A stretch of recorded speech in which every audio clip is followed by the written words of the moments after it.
अधर्म इतना बढ़ता जा रहा है कि वो राजाओं के राजा को रोक रहा है। पाप बढ़ता जा रहा है, लेकिन यीशु मसीह कहता है मैं आने के लिए तैयार हूं, मुझे तुम आने नहीं दे रहे। क्यों? Praise the Lord.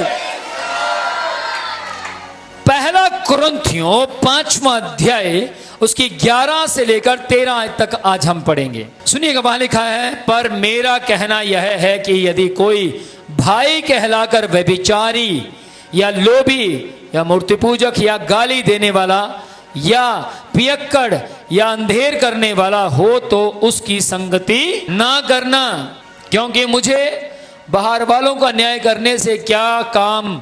क्या तुम भीतर वालों का न्याय नहीं करते? परंतु बाहर वालों का न्याय परमेश्वर करता है, इसलिए उसको कर्मी को अपने बीच में से निकाल दो। सुनाई दिया?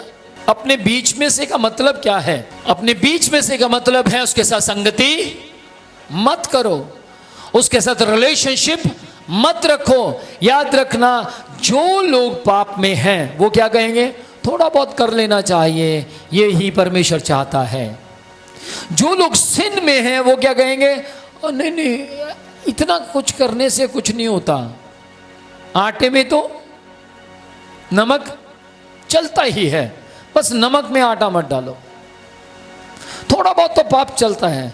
ध्यान से सुनना, कहीं कहीं से उठाकर उदाहरण वो आपको देंगे, आपको सिखाएंगे। लेकिन मैं आपको बोलना चाहता हूं, यदि आपको वचन का पता है तो आप उनकी संगति नहीं करेंगे। जितना ज्यादा आप गलत संगति करेंगे उतना ज्यादा फंसते चले जाएंगे, लेकिन जितना ज्यादा आप सही संगति करेंगे उतना ज्यादा आप गलत लोगों को भी सही बनाने की ताकत रखते हैं। दूसरा थिस्सलुनीकियों 2 अध्याय उसकी 6 से 14 तक लिखा है, तुम उस वस्तु को जानते हो जो उसे अभी रोक रहा है कि वह अपने ही समय में प्रकट हो, क्योंकि अधर्म का भेद अब भी कार्य करता जाता है, पर अभी एक रोकने वाला है, और जब तक वह दूर ना हो जाए वह रोके रहेगा। ये कौन है? गुनाह, बुराई। लिखा है, आगे पढ़ो आपको पता लग जाएगा। लिखा है, तब वह अधर्मी प्रकट होगा जिसे प्रभु यीशु अपने मुंह की फूंक से मार डालेगा, अपने आगमन के तेल से भस्म करेगा। यानी कि यीशु मसीह उस रोकने वाले को भस्म करेगा। लिखा है, तुम उस वस्तु को जानते हो।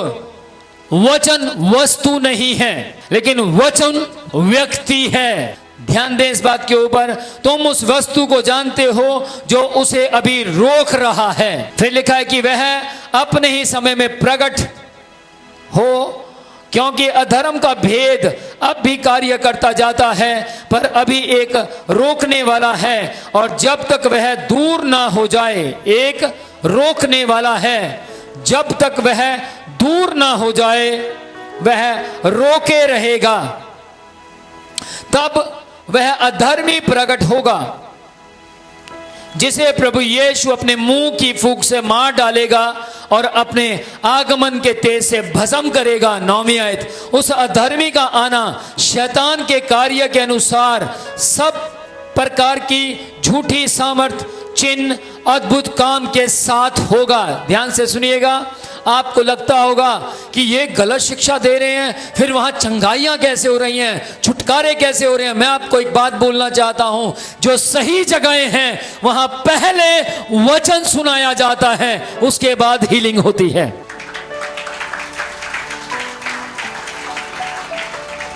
अधर्म इतना बढ़ता जा रहा है कि वो राजाओं के राजा को रोक रहा है। किस किस को सुनाई दिया? पाप बढ़ता जा रहा है, लेकिन यीशु मसीह कहता है मैं आने के लिए तैयार हूं, मुझे तुम आने नहीं दे रहे। क्यों? क्योंकि तुम्हारी संगति गलत है। मसीह लोगों को आगे बढ़ने से कौन रोकता है? शैतान। आपको आत्मिक बनने से कौन रोकता है? आप में अभिलाषा कौन पैदा करता है? शैतान। आप मैसेज लिखेंगे, apostle ji please pray for me, मेरे लिए प्रार्थना करें क्योंकि मैं पाप में गिर जाती हूं। अगर आपकी आत्मिकता के लिए मैं प्रार्थना करूंगा तो आप कौन सा युद्ध लड़ेंगे? किस किस को सुनाई दे रहा है? बोलो। मेरा काम है आपको वचन सुनाना। मेरा काम है, आप बीमार हो गए, आपकी बीमारी के लिए दुआ कर कर आपको हील करवाना। समझ पा रहे हैं? पर पवित्रताई में चलना, वचन के मुताबिक चलना और अभिलाषाओं के विरुद्ध में लड़ना और शैतान की शक्तियों से युद्ध करना, वो आपका काम है। किस किस को समझ आया? लेकिन अगर आप कहें आप ही लड़ो मेरे शैतान से भी, आप ही लड़ो मेरी अभिलाषाओं से भी, तो फिर आप क्या करेंगे? हाँ, सर हम लंगर खाएंगे बैठकर। आप क्या करेंगे फिर? हम कार्ड दे दो हमें, हम इस मिनिस्ट्री के मेंबर हो जाएंगे। किस किस को समझ आ रही है? बाइबल कहती है ये हमारा मल्ल युद्ध है। अपोस्तल जी मुझे समझ नहीं आ रही, बार बार विपत्ति मुझ पर क्यों आ रही है? किस किस को समझ आ रही है? अरे भैया विपत्ति इसलिए आ रही है कि तू वचन की तलवार को उठाना सीख जा। विपत्ति बार बार इसलिए आ रही है कि तू वचन पढ़ना सीख जा। याकूब 4 अध्याय की 7वीं आयत में क्या लिखा है? शैतान का सामना करो। कौन करेगा सामना? अपोस्तल जी करेंगे हमारी तरफ से। कौन करेंगे? अपोस्तल जी करेंगे। सपोज इस लड़की में दुष्ट आत्मा थी, खड़े होना, मान लो इसमें दुष्ट आत्मा थी, ये आजाद हो गई। अब इसको व्यभिचार की अभिलाषाएं तंग करती हैं, मान लो, या इसको चोरी की अभिलाषा तंग करती है। अब बताओ मैं लड़ूं आकर? सारे काम मैं करता रहा, ये क्या करेगी? मेरा काम था इसके अंदर जो बरसों से दुष्ट आत्मा थी उसको यीशु के नाम में निकालना। बाइबल कहती है जन्म का अंधा चंगा हुआ, हां या ना? बोलो। क्या उसके बाद जब यीशु मसीह बीमारों के लिए प्रार्थना कर रहा था वो अंधा भी लाइन में खड़ा था? क्यों नहीं? चंगा तो हो गया था, कोई और तो बीमारी आई होगी उसको। बोलो, कोई और प्रॉब्लम तो आई होगी उसको, बताओ ना। वो कोई लोहा थोड़ा था कि अब वो होगा नहीं, उसको कुछ और प्रॉब्लम आई, लेकिन वो लाइन में नहीं खड़ा हुआ। उसने यीशु मसीह से सीख लिया था अब मैं युद्ध करूंगा। Praise the Lord. लेकिन क्या उसने युद्ध करना, क्या कहते हैं आप, कहां सीखा था? वो वहां आता रहा जहां यीशु मसीह सिखाता था। आपको यहां आते रहना है, यहां बैठकर सीखते रहना है और सीखने के बाद अप्लाई करना है और एक दिन आप मजबूत विश्वासी बन जाएंगे।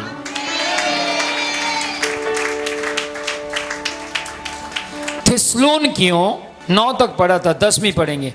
नाश होने वालों के लिए अधर्म के सब प्रकार के धोखे के साथ होगा, क्योंकि उन्होंने सत्य से प्रेम नहीं किया जिससे उनका उद्धार होता है। इसी कारण परमेश्वर उनमें एक भटका देने वाली सामर्थ को भेजेगा।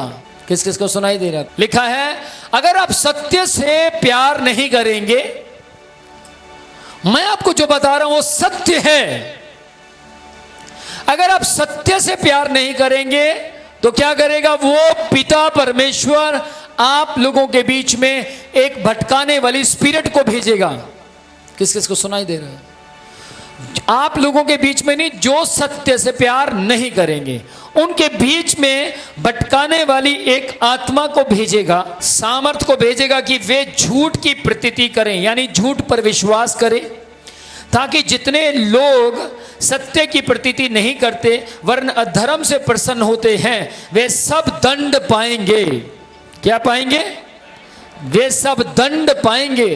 ताकि जितने लोग सत्य की प्रतीति यानी विश्वास नहीं करते वरन अधर्म से, अधर्म समझते हैं लीला क्रीड़ा, पियक्कड़पन, बैग पेपर, बियर, ठंडी ठंडी बियर। जो लोग नशे से प्यार करते हैं, जो लोग गंदे कामों से प्यार करते हैं, वे सब दंड पाएंगे। क्या पाएंगे? 13 आयत में लिखा है, हे भाइयों और प्रभु के प्रिय लोगों, चाहिए कि हम तुम्हारे विषय में सदा परमेश्वर का धन्यवाद करते रहे, क्योंकि परमेश्वर ने आदि से तुम्हें चुन लिया कि आत्मा के द्वारा पवित्र बनकर सत्य की प्रतीति करके उद्धार पाओ। परमेश्वर ने आपका चुनाव किया है। इफिसियों 1 अध्याय उसकी 6 आयत में लिखा, तुमने नहीं, परमेश्वर ने आपका चुनाव किया है। वो आपका चुनाव कर चुका है। किस लिए? आप उसकी आराधना करें। किस लिए? आप उसके वचनों को सुने। किस लिए? उसको अपना जीवन का उद्धार करता मान ले। 14 आयत, जिसके लिए उसने तुम्हें हमारे सुसमाचार के द्वारा बुलाया कि तुम हमारे प्रभु यीशु मसीह की महिमा को प्राप्त करो, प्रकट करो नहीं, प्राप्त करो। आपको यीशु मसीह की महिमा को प्राप्त करना है। Praise the Lord. तब देखो आप क्या होगा। आपकी जिंदगी के अंदर शांति होगी, आराम होगा, आप हमेशा खिले रहेंगे। आपका मुंह कद्दू जैसा नहीं होगा, आपका मुंह गुलाब के फूल की तरह खिला रहेगा।